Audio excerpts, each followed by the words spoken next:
నవీన్ తెలంగాణలో బీఆర్ఎస్ తో పొత్తుకు సంబంధించి ఊహాగానాలకు తెరతీస్తూ బీజేపీ జాతీయ నాయకత్వం మరింత స్పష్టత ఇచ్చే అవకాశం కనిపిస్తుంది. దీనికి సంబంధించి ప్రయత్నాలు కూడా చేస్తుంది. అండ్ ఈ మేరకు ఢిల్లీలో జరిగిన కీలక సమావేశంలో రాష్ట్రంలోని 17 ఎంపీ స్థానాల్లో అభ్యర్థిత్వాలపై శనివారం రాత్రి బీజేపీ పెద్దలు సమీక్షించారు. పార్టీ పార్లమెంటరీ బోర్డు సమావేశంలో చర్చించిన అనంతరం తొలి జాబితాను ఈ నెల 29న లేదా వచ్చే నెల 1న ప్రకటించనున్నారు. ఇక ఇందులో 10కి పైగా స్థానాల్లో అభ్యర్థులను ప్రకటించే అవకాశాలు ఉన్నాయి.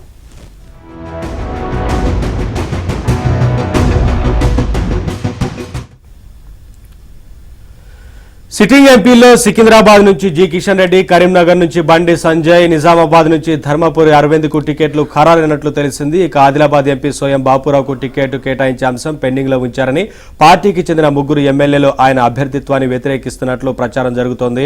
నాగర్ కర్నూలు నుంచి ప్రస్తుతం ప్రాతినిధ్యం వహిస్తున్న బీఆర్ఎస్ సిట్టింగ్ ఎంపీ రాములు త్వరలో బీజేపీలో చేరతారని ప్రచారం జరుగుతోంది. దీంతో ఆయనకు లేదా ఆయన తనయుడు భరత్ కు బీజేపీ టికెట్ కేటాయించనున్నారని పార్టీ వర్గాలు పేర్కొంటున్నాయి.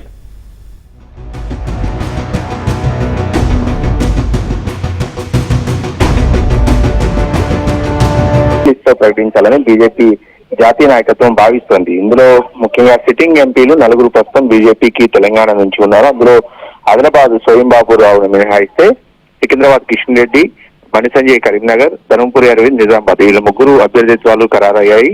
వీరితో పాటుగా చేవెళ్ల నుంచి కొండా విశ్వేశ్వరరెడ్డి పేరు కూడా దాదాపు ఖరారైందనేది పార్టీ వర్గాల సమాచారం. ఇక భువనగిరి నుంచి మాజీ ఎంపీ బూరా నరసయ్య గౌడ్ పేరు కూడా దాదాపుగా ఖరారైనట్టే. ఇక మహబూబ్ నగర్ నుంచి 2 ముఖ్యమైన నాయకులు పోటీ పడుతున్నారు. జితేందర్ రెడ్డితో పాటు డీకే అరుణ, ఇంకొక పార్టీ ట్రెజరర్ ముఖ్యమైన నాయకుడుగా ఉన్న శాంతి కుమార్ కూడా ఈ టికెట్ ఆశిస్తున్నప్పటికీ కూడా వీళ్ళ 3లో ఎవరికి టికెట్ వస్తుందనేది కూడా కొంత ఆసక్తిగా మారింది. ఇక నాగర్ కర్నూలు ఎస్సీ రిజర్వ్డ్ స్థానం కావటంతో గతంలో ఇక్కడి నుంచి బంగారు శృతి పోటీ చేశారు. ఇప్పుడు టీఆర్ఎస్ పార్టీ సిట్టింగ్ ఎంపీగా ఉన్న రాములు గతంలో తెలుగుదేశంలో మంత్రిగా పనిచేశారు. ప్రస్తుతం బీఆర్ఎస్ నుంచి ఆయన సిట్టింగ్ ఎంపీగా ఉన్నారు. ఆయన్ని చేర్చుకుని ఆయనకి నాగర్ కర్నూలు టికెట్ ఇవ్వాలనేది భారతీయ జనతా పార్టీ ఆలోచన ఉంది. ఇక మెదక్ నుంచి రఘునందన్ రావు లేదంటే అంజిరెడ్డి అనే వ్యక్తి పేరు కూడా తెర మీదకి వచ్చింది. వీళ్ళిద్దరిలో ఒకరికి మెదక్ టికెట్ దక్కబోతుంది. ఇక అన్నిటికంటే ముఖ్యంగా మల్కాజ్గిరి నియోజకవర్గం అత్యంత కీలకంగా ఉంది సిటీలో. ఈ నియోజకవర్గం నుంచి దాదాపు 6 డజన్ మంది పోటీ పడుతున్న నేపథ్యంలో కొంత వడపోత ఆలస్యం అవుతున్నట్టు తెలుస్తుంది.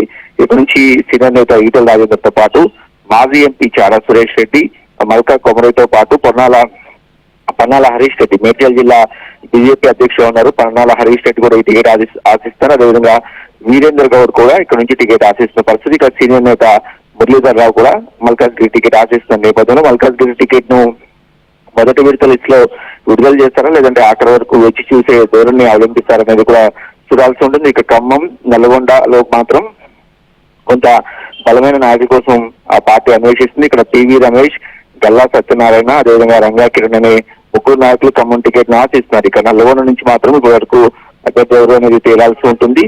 ఇకపోతే పెద్దపల్లితో పాటుగా జహీరాబాద్ కూడా అభ్యర్థుల అన్వేషణ కోసం బీజేపీ చూస్తుంది. ఏదైనప్పటికీ కూడా ఈసారి గతంతో కంటే ముందుగానే అభ్యర్థులను ప్రకటించడం ద్వారా కొంచెం ఎన్నికలకు బాగా ప్రిపేర్ అవ్వచ్చు అనేది బీజేపీ నాయకత్వం యొక్క ఆలోచనగా ఉంది.